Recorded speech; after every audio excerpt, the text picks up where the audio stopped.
उसको कई बार समझाने की कोशिश करी गई, लेकिन वो मानने के लिए तैयार नहीं हुआ। भारत के इतिहास में एक महत्वपूर्ण घटनाक्रम के रूप में जुड़ा हुआ है। आनंद फानन में ये समझ गई थी उनका फ्यूचर जो है वो इंडिया भारत के साथ ही है। गड़बड़ झाला चलता रहा। अरे यार, ये तो हम लोगों के बड़े मजेदार की चीज अंग्रेज थमा के चले गए। अंग्रेज जाते जाते रियासतों को ऐसा गोल मटोल ऑप्शन थमा के चले गए। अब मुंह टेढ़ा करके बैठ गया हैदराबाद का निजाम, लौह पुरुष सरदार वल्लभ भाई पटेल। ऑपरेशन पोलो की सच्चाई में क्या क्या चीजें हैं और क्या क्या महत्वपूर्ण इसमें हुआ था, आइए जरा इस पर नजर डालते हैं। हेलो दोस्तों, क्लाइमेक्स क्लासेस में आप सभी का हार्दिक स्वागत है। तो आइए तैयार हो जाइए, आज आप सभी को एक बहुत ही महत्वपूर्ण जानकारी से परिचित कराने जा रहे हैं। ये जानकारी भारत के इतिहास में एक महत्वपूर्ण घटनाक्रम के रूप में जुड़ा हुआ है। जब भारत की स्वतंत्रता हुई और भारत की स्वतंत्रता के पश्चात बहुत ढेर सारी समस्याएं एकाएक भारत में आ गई थी। उन समस्याओं में से एक समस्या हुआ करती थी रियासतों का एकीकरण, क्योंकि अंग्रेज जाते जाते रियासतों को ऐसा गोल मटोल ऑप्शन थमा के चले गए कि रियासतें चाहें तो हिंदुस्तान के साथ विलय कर सकती हैं, रियासतें चाहें तो पाकिस्तान के साथ विलय कर सकती हैं, रियासतें चाहें तो स्वतंत्र रह सकती हैं। तो ऐसे समय रियासतों को लगा कि अरे यार, ये तो हम लोगों के बड़े मजेदार की चीज अंग्रेज थमा के चले गए। इसी दिशा में बहुत सारी रियासतें आनंद फानन में ये समझ गई थी कि उनका फ्यूचर जो है वो इंडिया भारत के साथ ही है। बट 3 रियासतों में ये गड़बड़ झाला चलता रहा, जिसमें एक रियासत अगर देखा जाए तो कश्मीर में हरि सिंह के नेतृत्व में, हालांकि बाद में उन्होंने विलय पत्र पे साइन किया। एक जूनागढ़ जो कि गुजरात वाला है, बाद में वहां का नवाब भाग करके पाकिस्तान चला गया, जनमत संग्रह से उसको भी भारत में मिलाया गया। अब मुंह टेढ़ा करके बैठ गया हैदराबाद का निजाम। जी हां दोस्तों, हैदराबाद का निजाम जो है वो भारत के अंदर एक स्वतंत्र रियासत के रूप में अपना अस्तित्व बना करके रखना चाहता था। उसको कई बार समझाने की कोशिश करी गई, लेकिन वो मानने के लिए तैयार नहीं हुआ, क्योंकि उसके पास एक तो बहुत बड़ा एरिया था, लगभग 80,000 वर्ग किलोमीटर का एरिया था। इसके अलावा थोड़ा रुपया पैसा भी उसके पास बढ़ा चढ़ा के था, और साथ ही में सैन्य बल भी उसके पास था। तो उसको लगता था कि हम भारत सरकार को चुनौती दे देंगे। लेकिन दोस्तों, उस समय उसको ये नहीं पता था कि भारत में इस समस्या का समाधान कर रहे हैं लौह पुरुष सरदार वल्लभ भाई पटेल। पटेल जी ने समझाने की कोशिश करी और अपने सचिव के माध्यम से कहा कि भैया समझाओ निजाम को, लेकिन निजाम को लगा कि नहीं नहीं, हम अपना स्वतंत्र रियासत बना लेंगे। ऐसी दशा में अब निजाम पर एक्शन लेने की बारी आ गई, और उसी एक्शन का नाम है ऑपरेशन पोलो। हालांकि ऑपरेशन पोलो जो है ये कोई बहुत बड़ा अभ्यास नहीं था, या एक्सरसाइज नहीं था, या सैन्य कार्रवाई नहीं है। इसको वास्तव में पुलिस एक्शन कहा जाता है। इसका मेन जो वर्जन है वो पुलिस एक्शन कहलाता है, लेकिन हम लोग ऑपरेशन पोलो या ऑपरेशन पोलो अभियान के रूप में ही इसको इतिहास में जानते हैं, पढ़ते हैं। लेकिन कानूनी रूप से इसको पुलिस एक्शन नाम दिया गया था, ये ध्यान रखना है।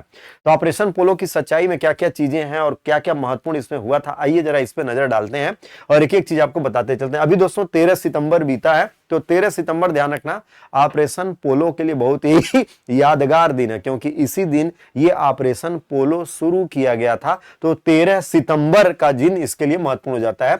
तो यहां पर देखिए, जो आपके पास इंफॉर्मेशन है उस इंफॉर्मेशन में आपको बताएं कि 13 सितंबर 2025 को ऑपरेशन पोलो की 77वीं वर्षगांठ मनाई गई। यह सैन्य अभियान जिसने भारत के सबसे बड़े और महत्वाकांक्षी रियासतों में से एक हैदराबाद को भारत में मिलाया, और यह अभियान 13 सितंबर 1948 को शुरू हुआ और महज 4 दिनों में हैदराबाद को भारतीय संघ में मिला लिया गया। इस अभियान का यानी ऑपरेशन पोलो का जो नेतृत्व किए हुए थे, इस ऑपरेशन का नेतृत्व करने वाले थे मेजर जनरल जयंत नाथ चौधरी। यानी मेजर जनरल जयंत नाथ चौधरी ने इस ऑपरेशन को लीड किया था, और सरदार वल्लभ भाई पटेल के निर्देशानुसार जैसा वो चाहते थे उस तरीके से हैदराबाद रियासत का भारतीय संघ में इन्होंने विलय करवाया। और इस विलय के लिए निजाम को बाध्यकारी कर दिया, भाई घुटनों के बल पे ला करके निजाम को खड़ा कर दिया। ये पावर था उस समय शुरुआती दौर में। इसमें क्या था, भारत की आजादी के समय लगभग 500 या इससे अधिक रियासतें थी, जिसमें हैदराबाद जो रियासत है वो अपने आप में एक बड़ी रियासत थी। जैसा कि हमने आपको बताया 80,000 वर्ग मील के आसपास इसके पास एरिया हुआ करता था, और आबादी भी इसके पास ठीक ठाक थी। मतलब जनसंख्या भी अगर देखें तो लगभग 1.6 करोड़ के आसपास इसके पास जनसंख्या थी। तो जाहिर सी बात है, जो निजाम होगा उसको लगेगा कि हम एक अलग देश बना सकते हैं जिसके पास 1.5 करोड़ प्लस जनसंख्या 1948 में हो, अपने आप में एक बड़ा कीर्तिमान बन सकता है। तो जाहिर सी बात है, उसका जो घमंड अभिमान जो है वो 7वें आसमान पर गया, और बाद में उसका निपटान किया गया। मीर उस्मान अली खान, ये उस समय वहां का नाजिम हुआ करता था, निजाम हुआ करता था, निजाम शाही वहां पे थी, तो इसका नाम याद रखिएगा, मीर उस्मान अली खान। ये हैदराबाद का उस समय का तत्कालीन निजाम हुआ करता था। ब्रिटिश राज में विश्व के सबसे अमीर व्यक्तियों में से एक इसका नाम था। जैसा कि हमने आपको शुरुआत में बताया कि भाई इसके पास रुपया पैसा भी बहुत ज्यादा था, तो जाहिर सी बात है रुपया पैसा का घमंड तो रहेगा ही रहेगा। ये न केवल अपने राज्य की स्वतंत्रता चाहते थे, बल्कि ब्रिटिश क्राउन से सीधे संबंध भी बनाए रखना चाहते थे। मतलब हमारा राज्य स्वतंत्र भी रहे और ब्रिटिश क्राउन के साथ हमारा संपर्क भी बने। इन्होंने अपनी स्थिति को मजबूत करने के लिए इंग्लैंड के मशहूर वकील सर वाल्टर मंकटन को भी नियुक्त कर दिया था भाई। यानी इसने भी अपना जाल फैलाने की पूरी कोशिश करी थी। एक वकील भी रख लिया था बिचौलिए के रूप में, ताकि ब्रिटिश सरकार से हमारी वार्ता कराती रहे और ब्रिटिश सरकार से किसी तरीके से हम अपनी सुरक्षा की मदद उनसे हासिल कर लें। तो सर वाल्टर मंकटन, इनको भी इसने हायर किया था, लेकिन सरदार पटेल के नीतियों के आगे किसी भी वाल्टर या मंकन की चली नहीं। क्या है, किसी की चली नहीं।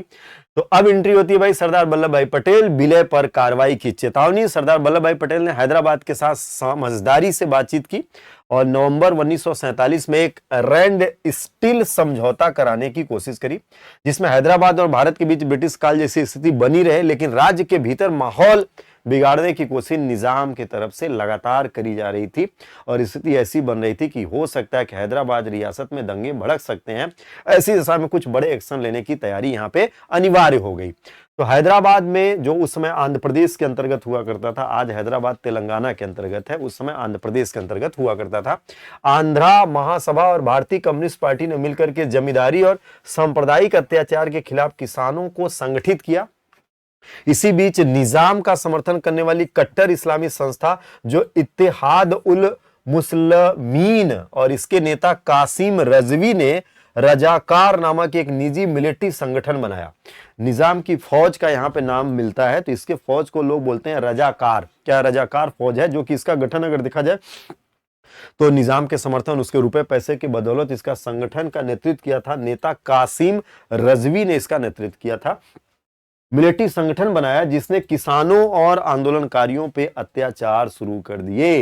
यानी हैदराबाद में जो किसान हैं और जो जमींदारों के खिलाफ आंदोलन कर रहे हैं, उनके अगेंस्ट ये रजाकार की फौज अत्याचार कर दी। रजाकारों की हिंसा और राज्य की अस्थिरता को देखते हुए सरदार पटेल ने नेहरू को पत्र लिखा कि भैया पंडित जी जाग जाओ। क्या है, पंडित जी जाग जाओ, नहीं तो समय हाथ से निकल जाएगा। अब समय आ गया है कि भारत हैदराबाद से निर्विरोध विलय की मांग करे। यानी अब कोई शर्त नहीं, अब भारत में सिर्फ और सिर्फ हैदराबाद का विलय होगा, कोई समझौता नहीं होगा, किसी प्रकार की कोई शर्त या कोई ढील नहीं दी जाएगी। इस पर लेकर के फिर पंडित जी ने कहा, भाई पटेल जी ये सारा राइट हमने आपको दे रखा है, जो आपको बेहतर लगता है, रियासतों के एकीकरण का उत्तरदायित्व तो आपका है, जितनी शक्ति जितना जोर लगाना हो लगा दो, लेकिन हैदराबाद भारत में आ जाए। क्या हैदराबाद भारत में आ जाए। और फिर 13 सितंबर 1948 को शुरू हुआ भारतीय सेना का ऑपरेशन पोलो शुरू किया गया। इसमें 2 इंफेंट्री ब्रिगेड, 1 आर्म ब्रिगेड और कई राज्य के बल शामिल किए गए। साथ में भारतीय वायुसेना को भी भेजा गया, थोड़ा सा जाके तुम भी बमबारी कर दो, क्योंकि दबाव इतना तेज बनाना था ताकि निजाम को बिल्कुल मौका ही न लगे किसी से बात करने का या कहीं मैसेज भेजने का। बस पकड़ करके उसको एकदम से चारों तरफ से घेर लेना था। कुछ इस तरीके से अटैक किया गया। 4 दिनों के भीतर भारतीय सेना हैदराबाद शहर के सीमा में पहुंच गई और 17 सितंबर को निजाम ने आत्मसमर्पण कर दिया। कहा भैया बस इतना ही था, बस इतना ही था। भारत में विलय को उसने स्वीकार कर लिया। उसी रात उन्होंने रेडियो पर घोषणा की, रजाकारों को भंग किया जाए और सभी नागरिक शांति से रहें। यानी कासिम की जो फौज, रजाकार फौज है, उसको भंग कर दिया गया और सभी नागरिकों से शांति की अपील करी गई। और उसके ऊपर अगर कोई हिंसा करता है या हिंसा का प्रचार करता है तो भारतीय सेना उनके ऊपर एक्शन कर सकती है। ऐसा रेडियो से उस समय खुद निजाम से बुलवाया गया ताकि स्थिति क्या हो जाए, सामान्य बने। और विलय के बाद की क्या हुई, निजाम ने 1949 तक एक प्रतीकात्मक प्रमुख के रूप में यहां पे इसको बना करके रखा गया, कठपुतली के रूप में, ताकि इसके सपोर्टर थे भाई उसमें निजाम के। ये बात तो सही है, हैदराबाद में निजाम के सपोर्टर बहुत ढेर सारे थे तो उनको दिखाने के लिए निजाम को कठपुतली के रूप में बनाया। देखो भैया तुम्हारा निजाम खूब बढ़िया मस्त एकदम झाड़ पोछ के सुबह शाम मेकअप वेकअप करके उसको सजा के बैठा दिया जाता था, ताकि उसके समर्थकों को लगे कि नहीं नहीं हमारे निजाम की स्थिति ठीक ठाक है। अब अंदर कुटाई होती थी, क्या होती थी, ये अलग बात है, बाद में कभी इसको बताएंगे। बट ये था कि निजाम को प्रदर्शनी में उसको शामिल किया गया, जनता को ये बताया गया कि हाँ देखो भैया, तुम्हारा निजाम एकदम ठीक ठाक मस्त हाल कंडीशन में है। 1952 में हैदराबाद में पहले चुनाव हुए और लोकतांत्रिक शासन की शुरुआत कर दी गई और यहां से निजाम को बाहर, चलो भैया तुम्हारा काम क्या हो गया, खत्म हो गया और लोकतंत्र की बहाली यहां पर हो गई।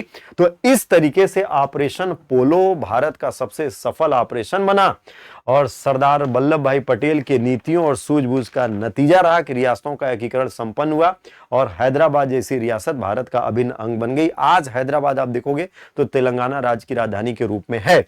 ऑपरेशन पोलो से चलते चलते कुछ महत्वपूर्ण तथ्य आपको बता दें जो कानूनी रूप से दर्ज किए गए तथ्यों में है। ऑपरेशन पोलो की सच्चाई में तो सबसे पहले ध्यान रखना, ऑपरेशन पोलो को पुलिस एक्शन कहा गया है ताकि इसे युद्ध न माना जाए, मतलब ये सैन्य कार्रवाई तो था बट इसका आधिकारिक नाम पुलिस एक्शन रखा गया, ये ध्यान रखिएगा।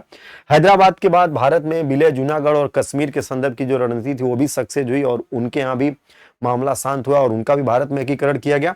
हैदराबाद राज्य में विविधता बहुत ढेर सारी देखने को मिलेगी, बोलचाल को लेकर के, भाषा को लेकर के, खान पान को लेकर के विविधता है। भाषाओं के संबंध में आप देखोगे तो यहाँ पे तेलुगु, कन्नड़ और मराठी ये भाषाएं यहाँ पर बोली जाती हैं। ऑपरेशन पोलो के दौरान भारत ने 5 दिन के भीतर पूरी हैदराबादी सेना और रजाकारों को पराजित कर दिया था, जो कि ये इसका सबसे महत्वपूर्ण पहलू बन जाता है। तो इस तरीके से ऑपरेशन पोलो भारत में सफल हुआ और रियासतों के एकीकरण का कार्य संपन्न हुआ। उम्मीद है ऑपरेशन पोलो की यह जानकारी आपके आगामी दिनों में आपके एग्जाम और आपकी जानकारी को मजबूत करेगी।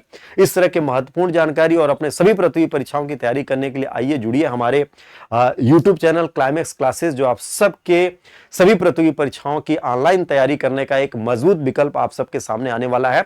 और यकीन मानिए दोस्तों, एक बेहतरीन टीम आपके साथ जुड़ रही है और ये टीम मिलकर के लगातार आप सबकी सफलता को सुनिश्चित करने का प्रयास करते हुए आगे की ओर बढ़ेगी, क्योंकि हम सभी का ध्येय वाकई है कि भाई आपकी सफलता और मेहनत हमारी मिल करके रंग लाने वाले हैं। तो चलिए दोस्तों, मिलते हैं आप सबसे किसी दूसरे सेगमेंट में और महत्वपूर्ण वीडियो के साथ। तब तक के लिए आप सभी को जय हिंद।